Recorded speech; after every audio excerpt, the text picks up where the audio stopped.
Let me tell you the story of Amara, a once divine cleric whose wings shimmered brighter than all the dawns combined, until tragedy robbed her of faith and cast her into the lightless ruins of the Cathedral of Ilythrae. You see, in this world, night never surrenders. Not to sunrise, not to hope. Fog snakes through towers shattered by holy war, clinging to the worn stones like sorrow itself, and the air is thick with the sweetness of rot and old tears. In these ruins, prayers no longer touch the heavens. They curl and wither, sinking into the cold stones beneath Amara's tread. Amara walks alone, her celestial light but a faint gleam trembling in the gloom. Her eyes, once radiant, are pools of memory and regret. Once, her voice summoned miracles. Now, each whispered prayer lands heavy with guilt. A burden birthed the night her family was consumed by a demonic plague despite her desperate supplications. That searing loss has become her shadow, whispering, "If faith falters, who remains to save the lost?" The cathedral's arches loom above, collapsed like old wounds. Amara pauses where marble angels once soared. Their faces, eroded by time and war, mirror her own sorrow. She presses her palm to the cold, pitted altar. If my prayers could not save the ones I loved, perhaps I can save one destined for oblivion.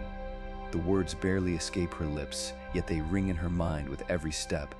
Redemption is the melody that haunts my darkness, even if it will cost what little light I have left.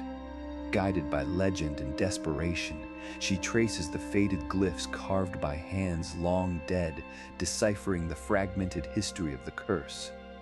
Stories whispered among the shadowed loam speak of a soul bound eternally here, a martyr neither villain nor victim, but prisoner of an ancient divine gamble gone awry. It is said that their agony restrains the tides of chaos, yet to release them risks unbalancing the world. Still, Amara's guilt refuses to yield. To do nothing is to condemn both the tormented and myself. I will not turn away again. She is not alone on this forsaken path. The torn remnants of faith draw the attention of both infernal and divine. A shadow slither in the corners, their voices tempting her with false promises of atonement. Sometimes the walls themselves pulse with residual divinity, humming songs of temptation and warning. "Serve us," they whisper, and bask in grace again. Others, colder and crueler, murmur, "Stir, stir," embrace the darkness. You have nothing left to lose. Her journey becomes a dance of choices, each prayer edged with agony, each step forward cleaving her soul. Inhale, exhale. Memory gnaws at her, laughter echoing in sunlit halls now drowned in screams. The light she once called forth now, a flicker, trembling every time the shadows press too close. As she seeks the martyr's crypt, Amara's inner voice claws at her resolve. If mercy must come at the world's expense, am I worthy to decide? At last, beneath the shattered spire where moonlight never reaches, she finds the chained soul. A presence suffused with both agony and great power hovers, whispering of pain, sacrifice, and the weight of unending isolation. It is beautiful and terrible, radiant and twisted.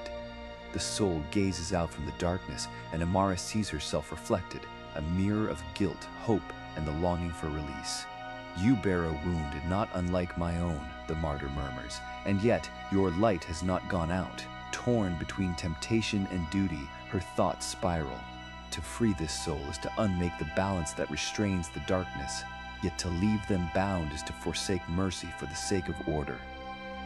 Amara kneels, her hands trembling, the last vestiges of her divine magic swirling in agonized light. "Let my redemption be the key and my damnation its price," she whispers, voice breaking. In that instant, her aura flares one final time, baleful gold mixing with the shadows, forging a new magic born of sorrow and sacrifice. Time seems to still. Celestial voices rise in warning.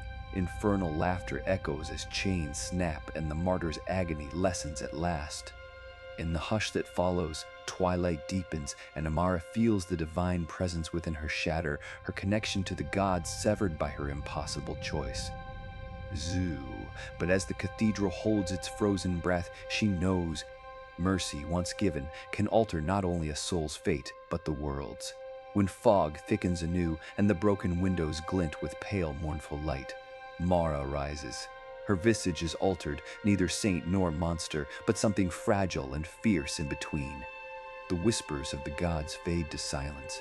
Her footsteps echo through the empty halls, a reminder of salvation's cost and the price one mortal will pay for grace.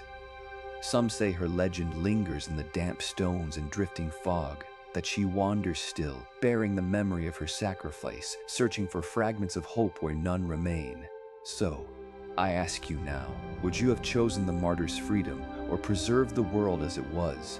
What price would you pay for mercy if it meant losing yourself? See just the next tale, and perhaps it will be told by firelight soon.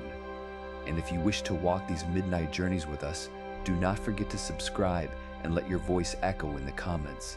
There are more legends waiting in the darkness. All you must do is listen and like the story to hear the next.